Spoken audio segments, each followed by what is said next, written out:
And good afternoon. I could say good morning, good afternoon, good evening. No one would know because this is being recorded. But I'm Scott Nocon and joined always by Sheriff Rich Stanek. This is As the Badge Turns podcast. And this week, we're very excited to welcome Sheriff Witt from Hennepin County in Minnesota. I think, Sheriff Rich, you know a thing or two or 10 or 150 things about Hennepin County. So I may just sit back and just let you guys talk through this. But again, thank you, Sheriff Witt. I know there's a lot that goes on in your day. You're certainly going to kind of certainly educate me, but enlighten us as far as what's going on now and in the future. But let's just start off with just an introduction from you and give us for our viewers. Well, hello, everyone. My name is Dawanna Witt. I am the Sheriff of Hennepin County, hashtag 29. Hashtag 27, that's our own inside joke there. But, I started my career off at Hennepin County in the year 2000 as a detention deputy. And here I am all these years later, now as the sheriff. It's been a good career, a long career. I'm happy to be in this spot. No, that's excellent. Obviously, knowing Sheriff Stanek, and I won't ask you to divulge any deep secrets, or maybe I will, but I'm sure we'll stumble across some good stories. But kind of take us through, take the viewers and listeners through kind of how you arrived into the office of the sheriff. What took you down this path originally? What piqued your interest, and then certainly, stepping up to the next level and then some. Take us through that journey. Well, as I said, I started my career in 2000, and to be honest with you, I never saw myself in this profession. I could tell you that I was that kid who was afraid of police. So, my original degree is actually chemical dependency and family therapy, and I work nonprofits with families that were dealing with chemical health challenges. And there were a couple of critical incidences that I had in a short period of time. And one day I went on a tour of the Hennepin County Jail with a friend of mine who at the time was a juvenile probation officer for Hennepin County. And they talked about how they needed more women in the field. And when I never considered it, but I thought, this isn't the same thing as the police officers that I would see growing up. This is different. So literally by chance, I just filled out an application. But that was one of the best things to happen to me because it was there that I got to meet and interact more with people who wore the badge in and out of those squad cars. And it was that actually helped with me getting rid of those barriers that I had, the fear that I had, because I got to know them as individuals. And the aha light went off and said, you're going to school to become what you wanted to see. No, that's great. 4 years here at Hennepin County Sheriff's Office as a detention deputy, where I went to Dakota as a licensed deputy, where went through the ranks there, was there for about 16 years. And I got to tell you, as I was getting promoted, there was some reluctance in me because what I truly enjoy is working with people. And I always had this fear, the higher you go up the ranks, the less you engage you are with the people. And that's something that's been really important to me. So, some of my mentors, supervisors over the years, they're the ones who kept giving me that nudge, go back to school to do this. But it was hard for me because I just wanted to be boots on the ground and always working with people and being in the community. But also a part of that was I also had this mindset that those positions, those high-ranking positions was never meant for a person like me. That is something that I actually believe. I'm the one who talks myself out of stuff and had some of the best people supported me, be like, get out of your own way. So fast forward to 2019, I came back here to Hennepin County Sheriff's Office in the appointed position of a major. As I'm working now really closely with a much bigger agency than Dakota County and working with the administration, there were some things that were very public that happened here with my predecessor. And one day I'm in my office, I'm minding my own business, I promise. My own business. And just about everybody from the command staff that comes to me and they're like, you should run. And I'm like, who? Me? Yeah. And again, as being somebody who is so used to talking myself out of why I'm not good enough or why I shouldn't do something, it helped me feel better about running for this position when, it's like all I did throughout my career is be me, be authentic, treat people well, always remembering your why. And people took notice of that. And I put my name in for Hennepin County Sheriff. I believe there were 5 of us in the race. And, I stayed true to who I was. I stayed authentic, and here I am as a sheriff. And let's just say that it has been quite an interesting first 3 years. Everybody tells me it gets better the second term. Is that true? It's true. Very true. It gets better, but it's difficult times right now. So I will tell you this: I have no doubt that I am the person for this job right now with everything that's going on. I just have no doubt that I am exactly where God wants me to be as well, because I'm very faithful to my God too. So yeah. Scott, I would concur with the sheriff. She's the right person at the right time. She's in the right job. I would say, and I tell people this all the time, she is the most unlikely sheriff candidate there was. This wasn't something she had planned on, but she stepped up when times were tough. And believe me, back in Hennepin County there for a couple of years, times were tough. She did not have an easy time with her predecessor. And, we 5-6 years later since she's in place. She's doing a great job on behalf of the residents of Hennepin County, of which I am still one. Me, my family, my kids, my grandkids. And I think the world of Dawanna. We affectionately call each other 2729. And that's because she's the 29th sheriff of the county after 100 plus years. I was the 27th. And we have a good working relationship. It's not like that in all places. And I had no working relationship with her predecessor. So that tells you something. Absolutely. Yeah.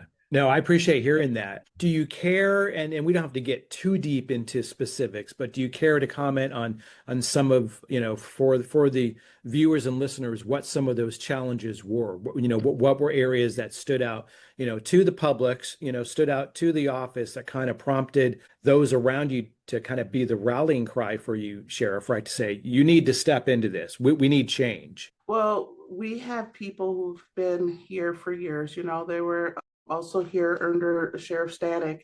And what was very evident is you had people who really cared about this organization and making sure that this organization is successful and that we live up to the trust and the respect that this agency has earned. There were people who wanted that back. And again, that have long histories here. And so with that being said, when talking to me about running for this position, again, it was that being authentic. I'm a person who leads from the point of, you take care of your people, they will take care of you and everything else. And again, with me as somebody who's just always trying to do the right thing, always making sure that I'm not overlooking people. Well, that was the return on that investment that I made. I'm just doing what's right, but then it took notice. And so again, with people who absolutely cared about the direction that this agency is going and making sure that our reputation was restored. It just meant a lot. And for them to believe that I was the person to do that, as somebody who did not spend my entire career keeping more volumes. Can you pinpoint an event or a series of events that led to kind of reestablishing there's control, right? Reestablishing your position of authority, and I get it and appreciate that you're there to represent every member of the county, every member of the department, but they also need to look up, right, and see that. And with your deep faith, that also I think can be that mechanism to help say, I just got to do it, right? I just need to go sometimes. And I know I'll have the support around me. So is there an event or do you look back now and go, I remember that it was Tuesday afternoon at 2 p.m. and that was that aha? Well, no, I would say it was more of an accumulation. It's been a very difficult year, specifically here in Hennepin County, the city of Minneapolis, the last 5 years. I mean, we have been through so much. And so it wasn't one specific thing. But, there is the why not me question. Mm-hmm. Why not me?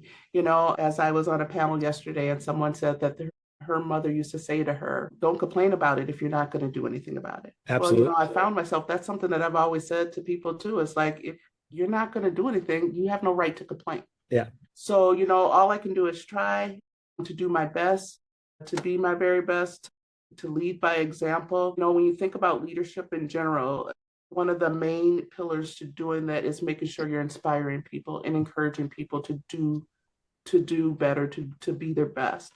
And so with that being said, we felt beat down quite a bit with everything that went through, what we've been through.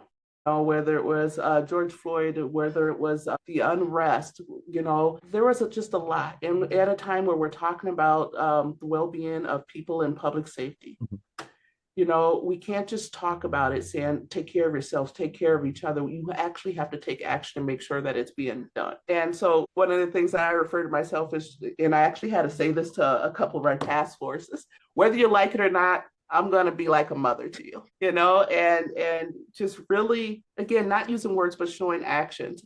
There was a deputy who walked up to me one day, and he just walks up to me and he looks at me and he goes, "You're actually the real thing." And what he meant by that was just that, there was this ideal about public safety or people in law enforcement that you couldn't be compassionate, empathetic, and still hold people accountable or show leadership. At one point in time in this career, that was looked more or less as a weakness. Sure. And so, just making sure that there's those cultural changes or those that the words are matching your actions in these roles is so important. But I know I just went off base from your original question, but that's my strength and my weakness. I talk a lot. No, well, I can relate to that for sure. And that's why we're able to edit. I won't have to edit anything you say. That for me, that's a different story. But no,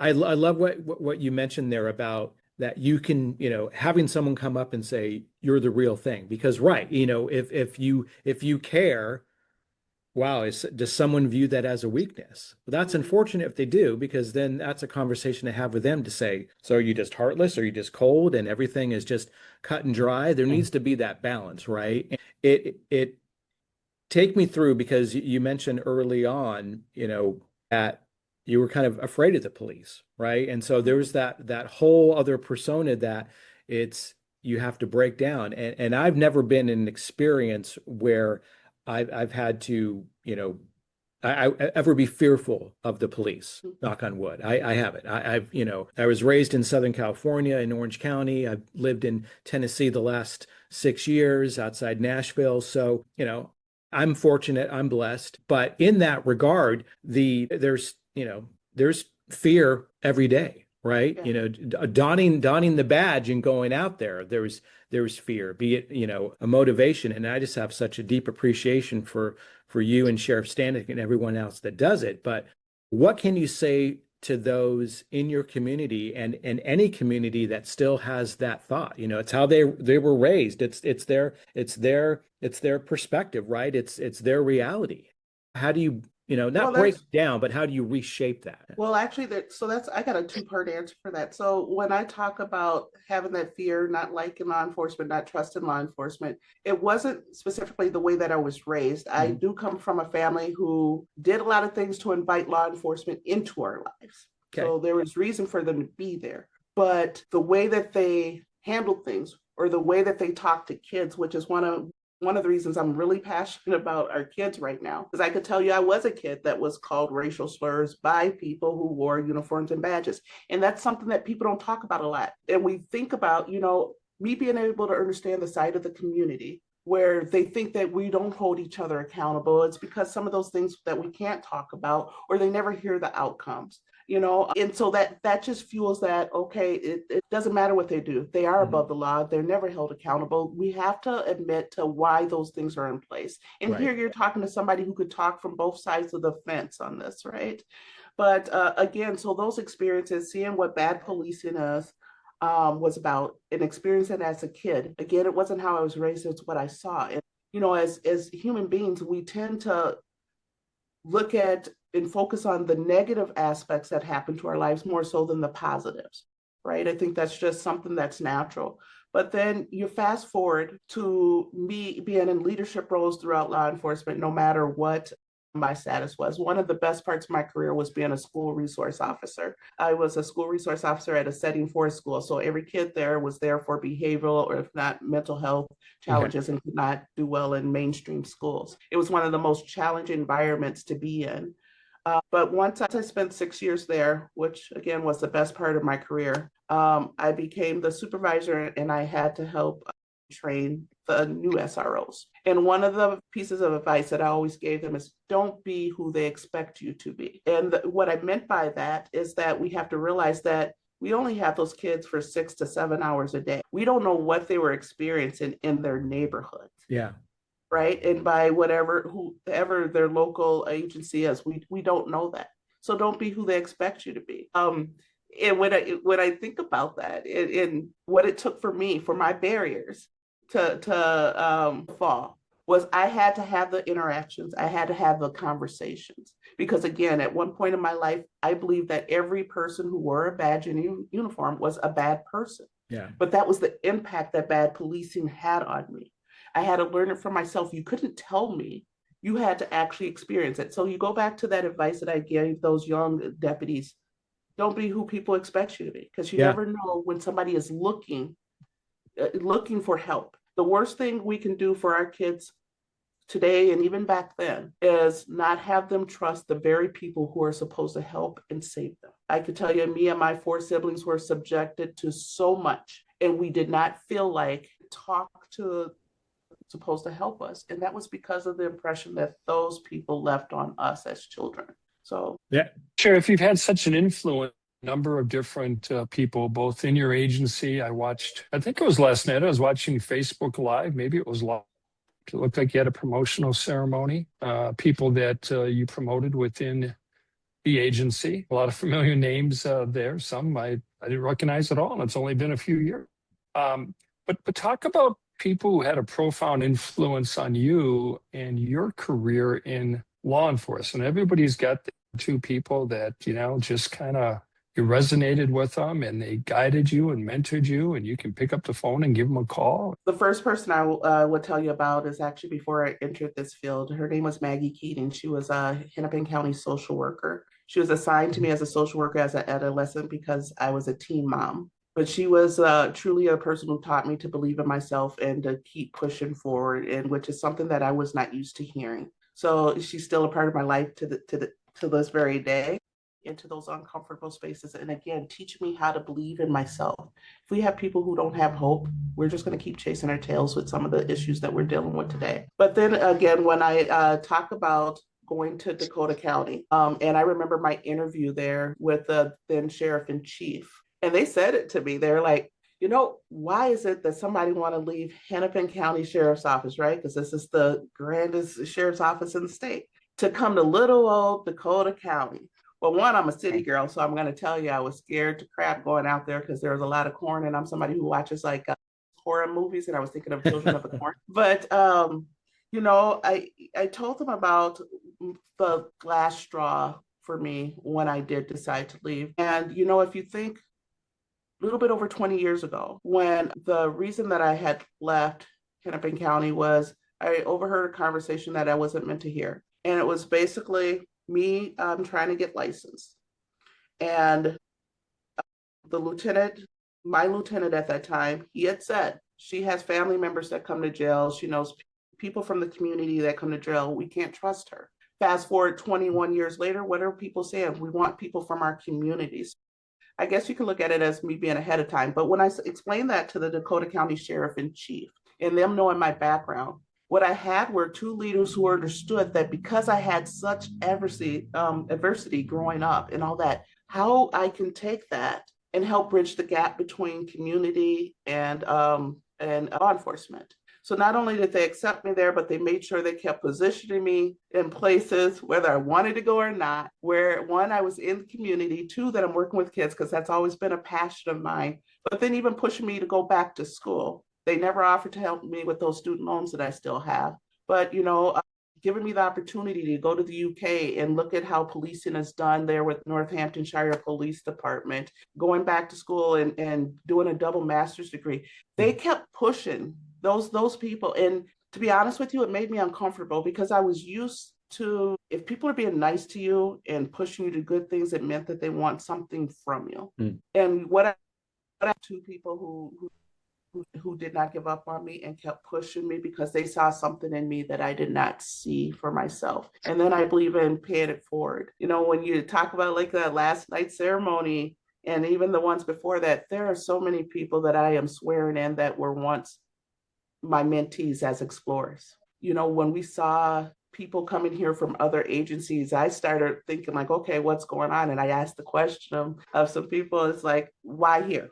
Why do you want to be here? And honestly, the answer was, We like that you guys are still doing police work. We like the leadership. We want to be a part of this. In fact, I hope a certain agency isn't listening to this, because there was one person from another agency that came to pin the badge on one of our deputies. And as I'm shaking his hand, he leans over and he goes, "How can I be a part of the A team?" So I thought that was really interesting. It's like, whew.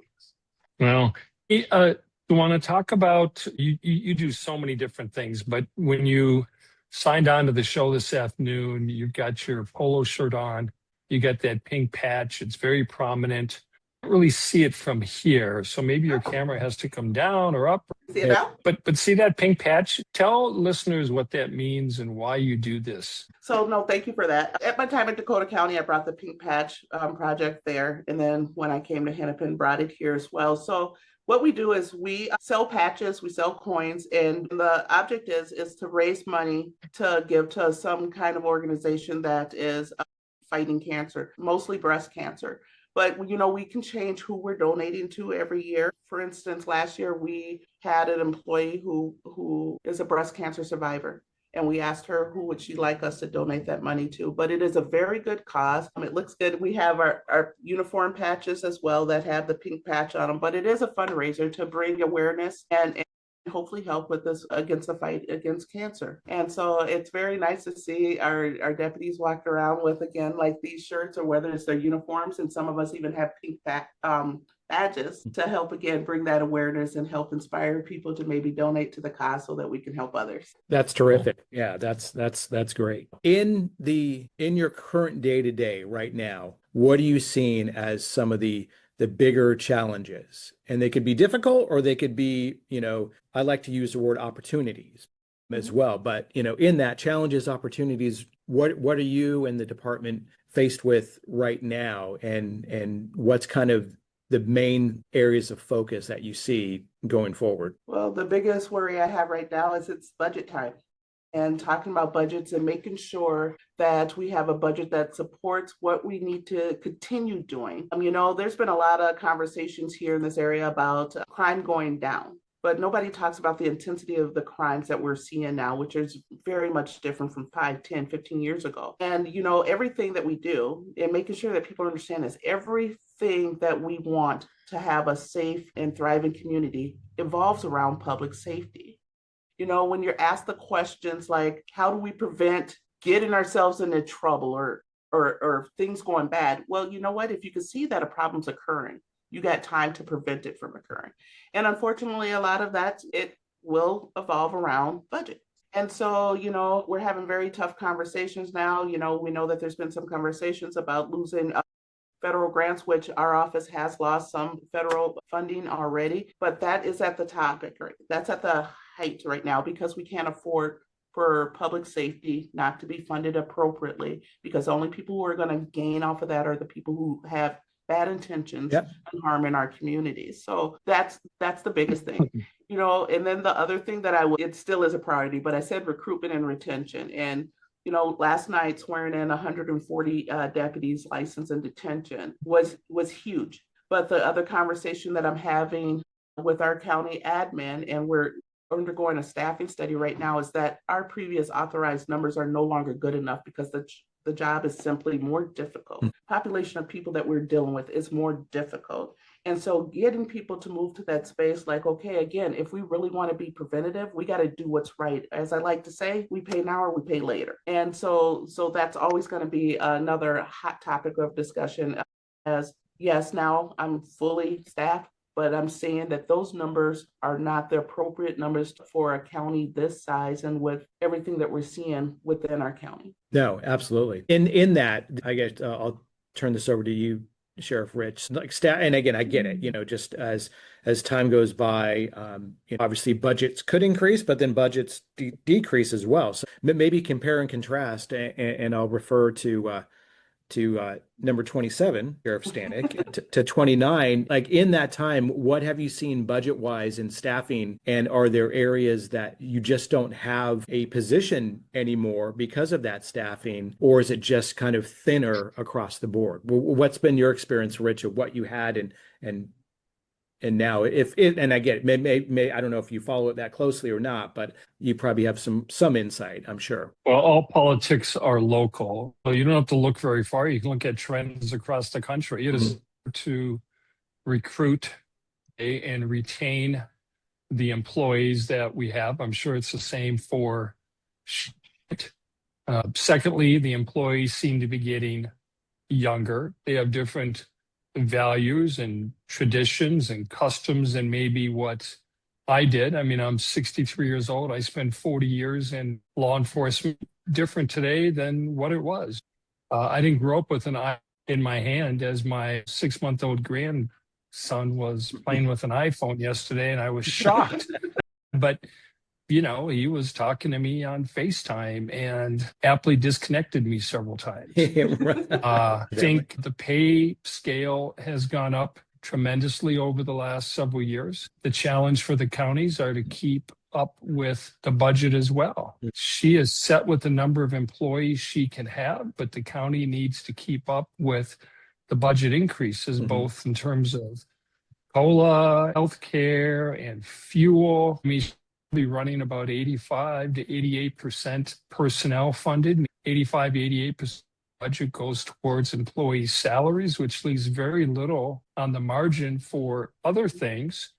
But yet those are drivers. I mean, you go to the gas station and fuel is 75 cents more a gallon than it was maybe a couple of years ago, or ammunition, or the things that we purchase and consume. And so it is tough for any chief law enforcement officer, much less a sheriff. She's independent, she's she runs her agency and she runs it well. The county sets her budget. She spends her budget within the parameters that she decides, which is an awesome responsibility for sheriff. And Scott, you and I have talked about this. I mean, a couple of times in today's show, you delved back and called it a department. Dawanna would call it a sheriff's office. It's an office.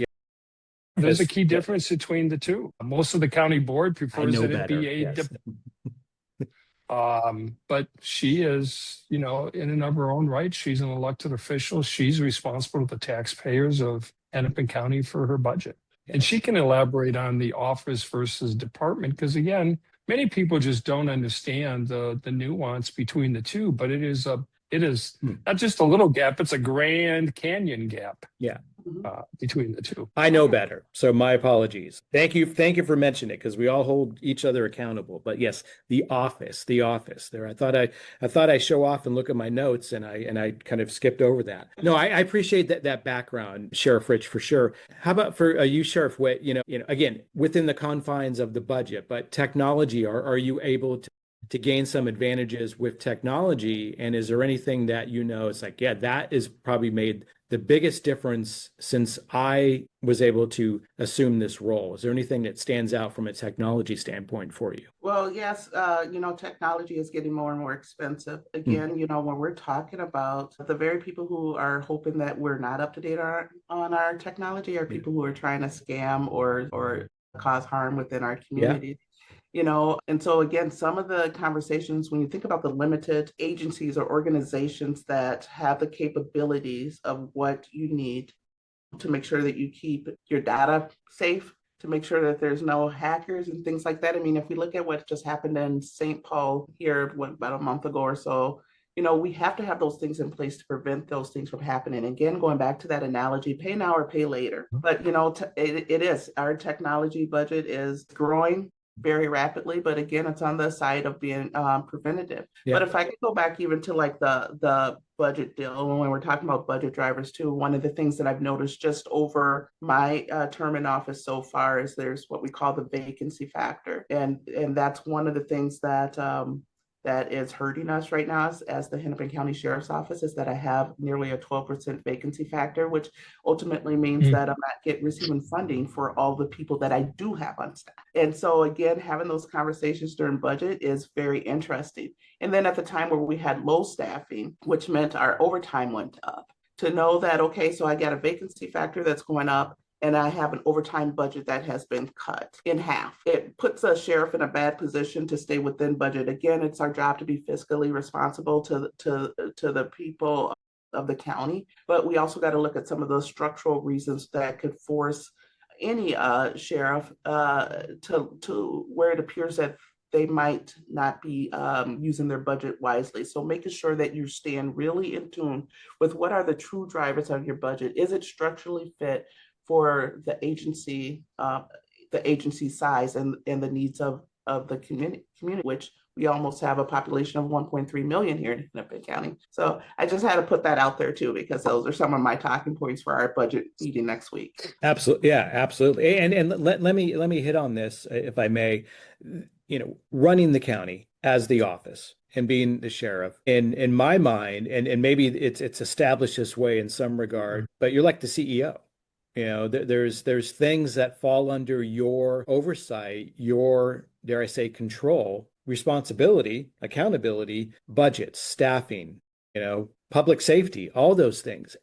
How I'm not going to say how do you pick and choose, because that's not, I don't think there's the option to pick and choose. So how do you progress through the day? How do you, like managing budgets and it's a chore. So how do you approach it, and what do you see, and do you have the resources available from other departments and individuals where you have a good core group that can roll up the information to you? But I'm sure not every sheriff has that opportunity as well. So kind of open the door a little bit if you can on, how do you keep it all moving? Well, the key is to, one, admit that you don't know it all and you don't have all the answers, which means you have to have a darn good team. Yeah. Right. Everybody is an expert in their own right. So making sure you have a good team that you can trust and that trust you.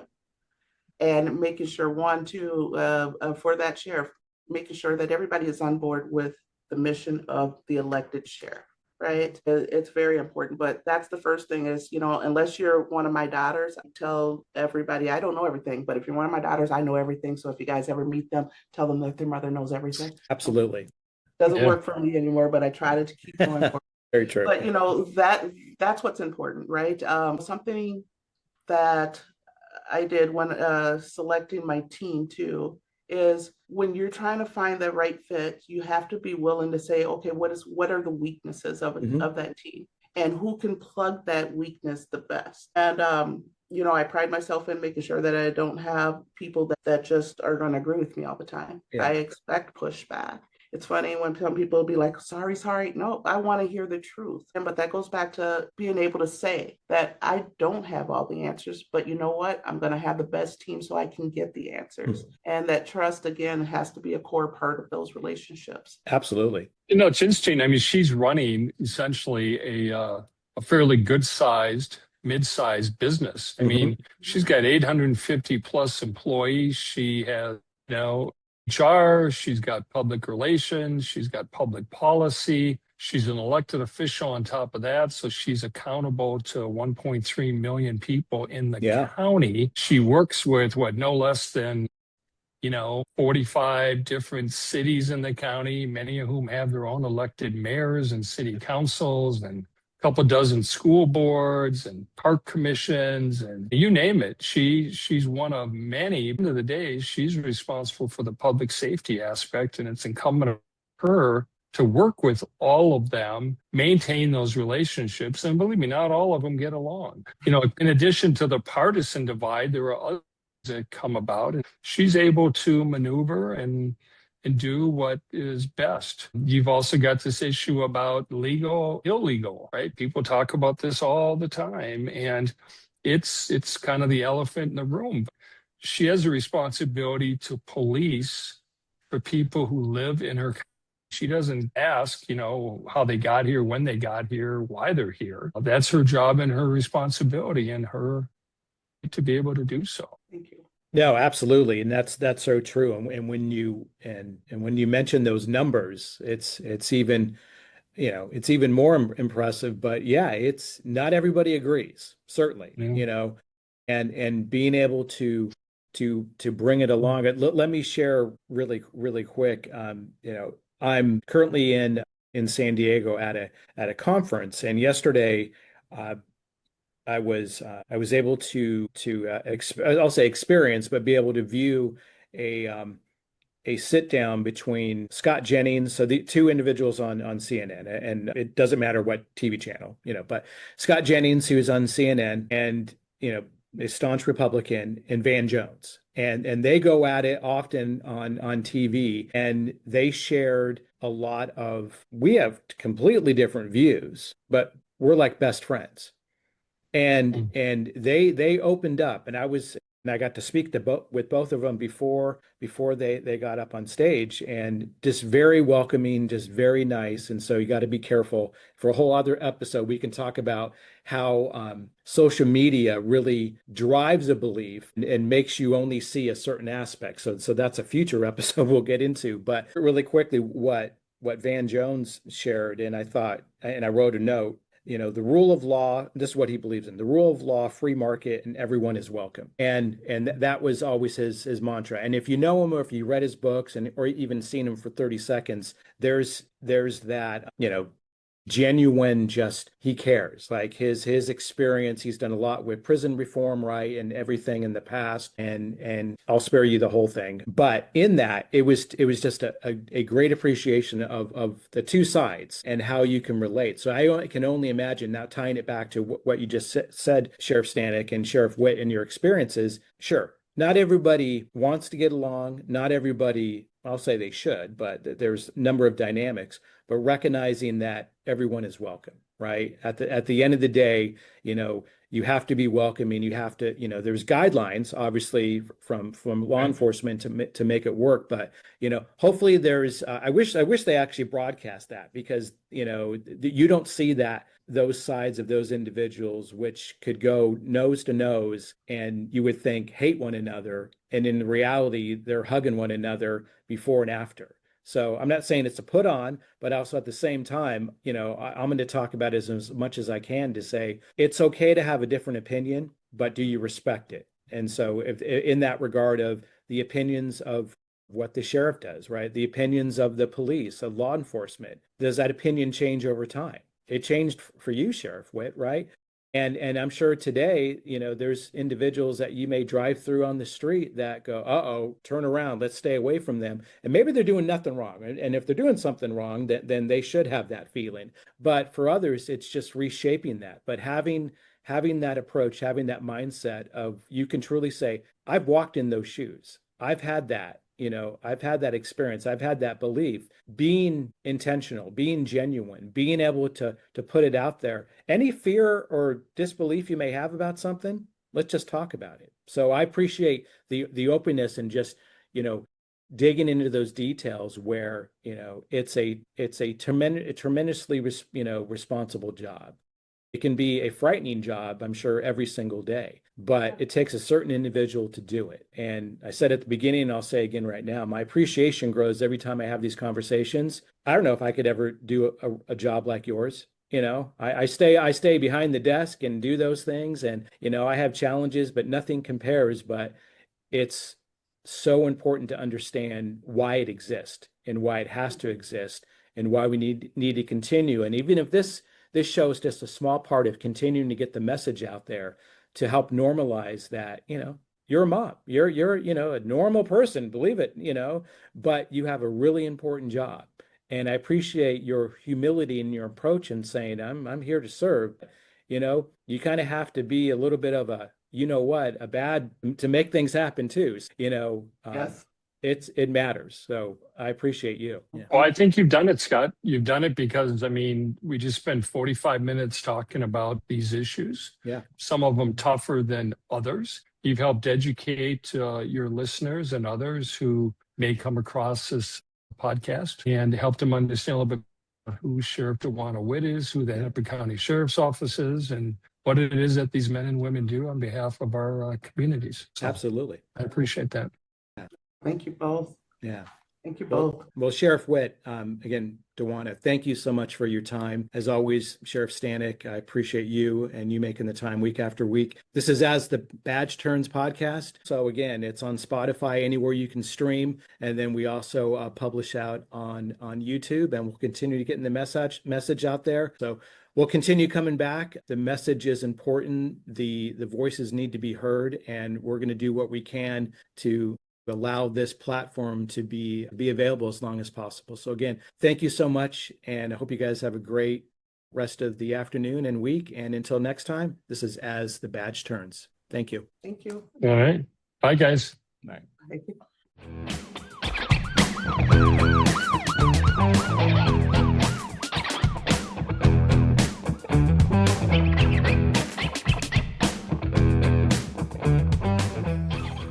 Hi, I'm Scott with Prime Health Services and Prime Corrections. And when I'm not hosting with Sheriff Stanek, I wanted to take a few moments and talk about our offsite inmate medical cost containment solution. So if you're running a jail and you have to take an inmate offsite for medical treatment of any type, have you ever paid full bill charges for that expense? Hopefully not. But if you have, let Prime help you out. So what we do every day, we receive many bills. I'll give you one example of a bill we just processed this week. This was for a county in Florida. This was for an air ambulance treatment. The total bill, $53,256. Through our scrubbing process and negotiations, we were able to reduce that bill down to $8,447.26. That is, that's a savings of 84%. So if you are looking to save on your offsite inmate medical expense, contact Prime. You can reach us via a link below. You can also send an email directly to corrections@primehealthservices.com. That's corrections@primehealthservices.com. Let Prime show you and let Prime help you save money. Thanks and have a great day.